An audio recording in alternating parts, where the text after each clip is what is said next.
Amis vapoteurs, bonjour, j'espère que vous allez bien aujourd'hui. Aujourd'hui, petite revue spéciale SMY Touch. Touch, pourquoi? Parce que tactile. On va se retrouver en gros plan, je vais vous montrer un petit peu l'engin. Et puis après, je vous dirai ce que j'en pense. Je vous dis à tout de suite. Alors, petit déballage. Alors, vous recevez ça dans une petite boîte.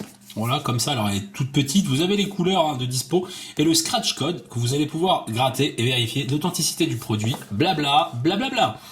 Ok, on ouvre. Alors, voilà la bête. C'est compact à l'intérieur, les amis. Alors, on a un cordon de recharge. Il est super long, quoi. Non, je vais vous le montrer quand même, ça vaut le coup. Je pense que vous avez jamais vu de câble aussi court. C'est un truc quand même de fou, quand même. Le câble, ça doit vraiment coûter cher, un câble. Honnêtement. Voilà. Le câble. Alors, autant vous dire que la box... on va pas la mettre sur le bureau. Alors, utilisez votre câble micro USB à vous. Ça fait la blague. Et puis, vous faites comme moi. Vous laissez celui-là dans le petit sachet.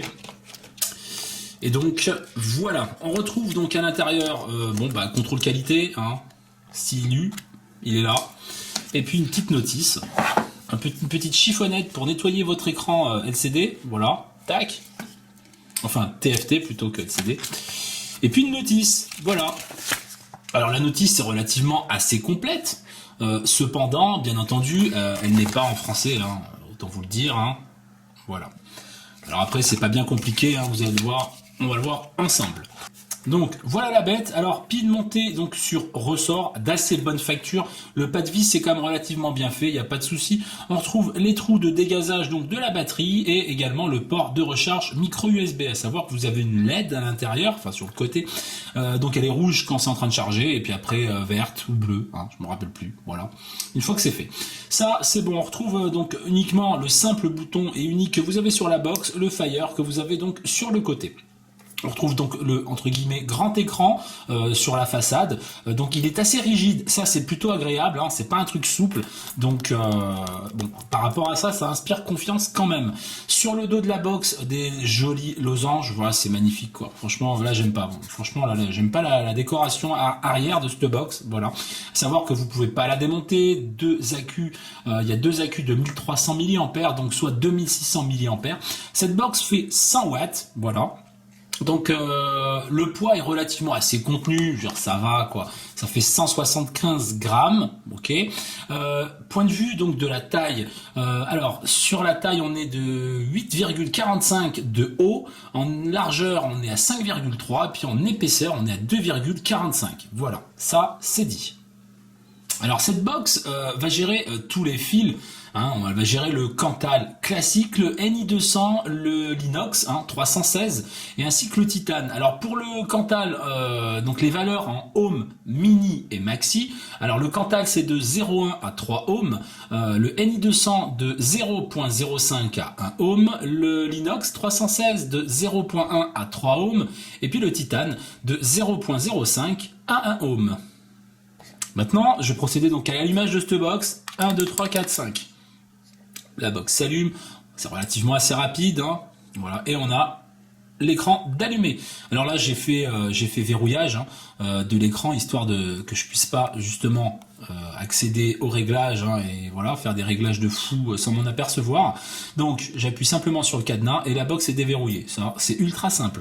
Alors, pour monter mes watts, alors voilà comment il faut faire. Il faut faire glisser son doigt. Alors après, ça marche aussi si on laisse son doigt appuyé sur un bord d'écran. Voilà. Alors ça monte relativement assez doucement, c'est pas non plus... Voilà. Et puis là, donc là vous redescendez, tout simplement. On va retrouver la valeur volt, la valeur ampérage, on va retrouver le compteur de puff sur le côté que j'ai déjà réinitialisé. Donc ça se fait bien, je vais vous montrer. Donc là on a le mode, je suis en wattage variable et puis après bien sûr là la valeur des ohms qui n'est pas affichée étant donné que je n'ai pas d'atomiseur branché dessus. Sur le haut, alors on a la date, voilà, donc on a la date, c'est magnifique. On a également l'heure, ça peut être sympa d'avoir l'heure, je dis pas, ça peut être sympa encore l'heure. Et puis forcément le pourcentage de la batterie. Voilà, pour rentrer dans les menus, alors c'est très simple. Voilà, il faut faire une petite barre, une petite virgule comme ça. Je vous remontre. Voilà. Tac. hop, voilà, faut bien la faire, hein, sinon on comprend pas. Alors vous avez plusieurs menus. Alors on a le Work Mode.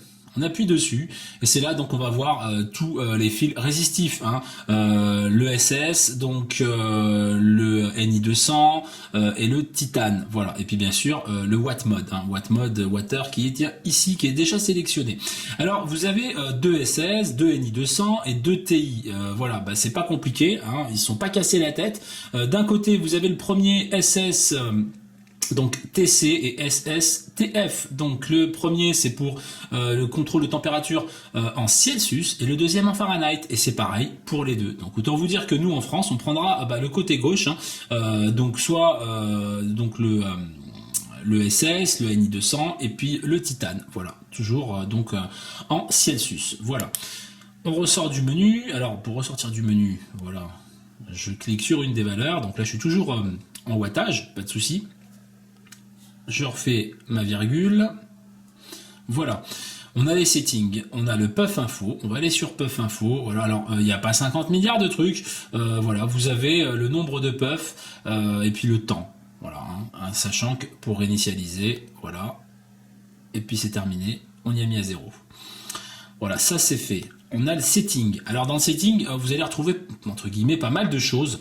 Display, on va pouvoir régler la luminosité de l'écran, là à savoir qu'elle est à 100% et lock screen, c'est-à-dire c'est ce que je vous ai montré tout à l'heure avec le cadenas qui s'affiche, ça va vous obliger d'appuyer sur le cadenas en fin de compte pour déverrouiller et avoir accès aux différents réglages que propose le tactile. Ça c'est pas mal. Et en bas on a choose wallpaper, donc vous allez trouver votre fond d'écran, voilà, toile de mer, magnifique, parachute, un chien. Voilà. Et puis ça se limite à ça. Dans l'idée on s'en fout parce que si on pouvait mettre ses photos à soi, ça aurait été pas mal, mais malheureusement moi j'ai pas pu mettre mes photos. Voilà, j'ai pas réussi avec Windows 7, Windows 8, Windows 10 et Mac, j'ai pas réussi, la box n'est pas reconnue à chaque fois, et donc ça c'est un peu bête quoi. Voilà, j'ai pas réussi.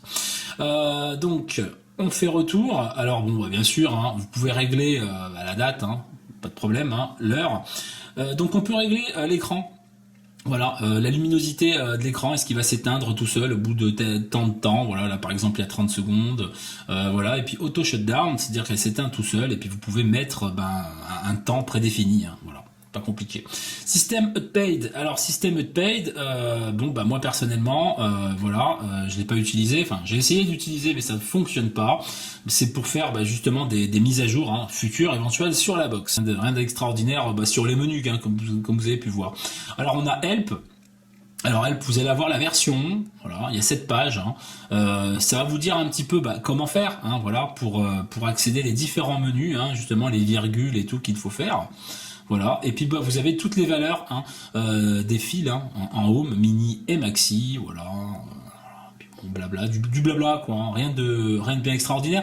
Là par contre ça m'a rappelé un petit peu la GI2S, on avait ce même menu Help, voilà quoi, avec les différentes fonctions. Puis après on a le bouton back pour revenir directement sur le fond d'écran et puis pouvoir vaper, ou alors simplement on appuie ici, hop, et puis elle s'éteint. Je la rallume. Voilà. Donc, le petit L comme ça pour aller dans les menus. Et puis si on veut l'éteindre, alors c'est soit on clique le nombre de fois sur le switch, sinon on fait le L dans l'autre sens. Et là, ça va vous demander est-ce que vous voulez vraiment l'éteindre. Et on clique sur oui, et puis c'est fait. Nous voici de retour. Donc vous avez pu voir un petit peu la bête, l'engin. Donc je vais vous faire un petit test de vape tout de suite. Le Lato Aleria que voici, que voilà. Donc avec la particularité que la cloche à l'intérieur, ce soit pas de l'acier, c'est du Pyrex. Donc déjà premièrement vous voyez votre montage. Et puis point de vue des goûts et puis même des saveurs, je trouve que c'est vraiment pas mal. Enfin ça je ferai une revue après. Donc dual coil à 0,52, 41 watts. Voilà ce que ça donne.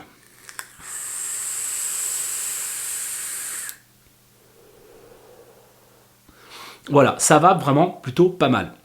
Donc, point de vue vape, j'ai eu aucun souci là-dessus, ça fait le boulot. Point de vue contrôle de température, ça fait le taf aussi, j'ai aucun problème par rapport à ça. C'est-à-dire, si on parle justement que de la vape, pour moi, c'est une bonne box. Voilà, c'est une bonne box, si on parle que de la vape, quoi. Voilà. Maintenant, je vais en venir aux points positifs et négatifs. On va commencer par les points positifs quand même. Alors les points positifs, la vape, comme je le disais précédemment, on est sur une vape quand même lisse, pas de souci, hein, de toute manière maintenant tout ce qui se fait en règle générale maintenant, c'est quand même relativement correct. Donc on est sur une vape vraiment lisse, il n'y a pas de souci. La form factor, alors on aime ou on n'aime pas, personnellement, moi j'adhère, et puis de toute manière, il n'y avait pas bien de choix, si on voulait mettre un écran de cette taille-là, fallait quand même faire une box, voilà, entre guillemets, assez conséquente. Parce qu'elle n'est pas petite non plus, si je peux vous la comparer, pas comparable, c'est toujours pareil, mais enfin histoire de vous donner un ordre d'idée, voilà, hein, une Evic VTC Mini, et puis bah voilà, la SMY Touch. Donc voilà. Ensuite, le Fire fait Fire direct quand on appuie dessus, voilà. Aucun temps de latence, ça c'est vraiment très agréable. Concernant le tactile, alors le tactile... c'est un point, on va dire, positif, parce que c'est marrant, c'est geek, ce qui n'est pas forcément indispensable et forcément utile, hein, à l'inverse. Donc voilà, pour les plus geeks d'entre vous, ça peut faire la blague, tout en sachant, les amis, que l'écran, mis à part l'heure et la date, ne vous affichera pas des trucs extraordinaires, quoi. Voilà. Comme par exemple, si je reprends l'exemple de l'Evic VTC Mini, on aura exactement les mêmes informations, il n'y aura pas d'autres trucs dessus, hein, il n'y aura pas des trucs de fou, voilà. Ça sera un peu après dans les menus pour voir un peu, comme je vous ai montré, pour voir un peu vos stats, tout ça. Voilà, on pourra rentrer un petit peu là-dedans. Mais de prime abord, comme ça, on a les infos indispensables et utiles, point à la ligne. Donc ça, voilà. Alors le tactile répond bien, il n'y a pas de souci, on est sur un écran capacitif. Alors c'est pas un écran de Galaxy ni d'iPhone, hein. Ce qu'il faut savoir, on est sur une résolution de 320 par 240 me semble-t-il. De toute façon, je ferai un article, hein, sur mon site web www.themaxturf.com, petite pub au passage. Je ferai un article détaillé par écrit, histoire que ce soit plus simple, si j'ai oublié des trucs là. Donc voilà, ça marche bien. Alors qui dit écran tactile, de toute façon toute la partie administration de cette box, hein, c'est-à-dire utilisation, mis à part du Fire qui est mécanique, sinon tout est digital, tout est tactile. Donc si vous avez des gants ou si vous avez les mains humides, malheureusement ça ne fonctionnera pas comme un écran de téléphone portable classique. La rapidité, si j'ose dire, du tactile est relativement assez bonne, hein. On est sur un truc... On est de toute façon, on est sur du 2005, 2010, hein, en termes de tactile, hein, c'est-à-dire d'année, c'est-à-dire vous voyez un peu le truc, c'est pas rapide quoi, c'est pas lent, ça va sur une box, on n'a pas besoin non plus, voilà, on n'est pas non plus tout le temps dessus dans les réglages, donc voilà, ça fait plutôt la blague. Donc voilà, ça c'était pour les points positifs. Maintenant je vais attaquer donc un petit peu les points négatifs. Alors les points négatifs pour moi, ça va être l'autonomie, 2600 mAh, accu non changeable par vous-même. Enfin, après, faut la démonter, quoi. Je veux dire, voilà, si vous mettez les mains dans le cambouis, c'est logique que vous allez pouvoir le faire. Mais à savoir que cette box ne permet pas le changement d'accu. Voilà, donc on est avec des accus vraiment à l'intérieur. Alors, bon, bah, avec toutes les simplicités et tous les problèmes que ça peut comporter. Voilà. On a un port micro USB, alors c'est bien, hein, le port micro USB va vous servir à aller sur le site SMY, télécharger le petit soft, hein, pour aller dessus, tout, machin, voilà, donc ok. Et également pour la recharge, à savoir quand même que le port est en dessous, alors c'est un peu chiant, moi vous savez bien, j'aime bien les ports sur les côtés, voilà, comme ça on peut laisser poser la box debout, donc si on a un Genesis ou si on a un Dripper, on n'est pas obligé de... Enfin voilà, de jouer ou de l'enlever pour recharger, parce que forcément elle va être couchée, et puis forcément ces sortes d'atos-là n'aiment pas être couchées. Donc voilà, ça c'est dit. L'autre côté négatif, c'est pour la personnalisation des fonds d'écran. Alors la personnalisation des fonds d'écran, alors on en a quelques-uns, hein, je vous y ai montré tout à l'heure.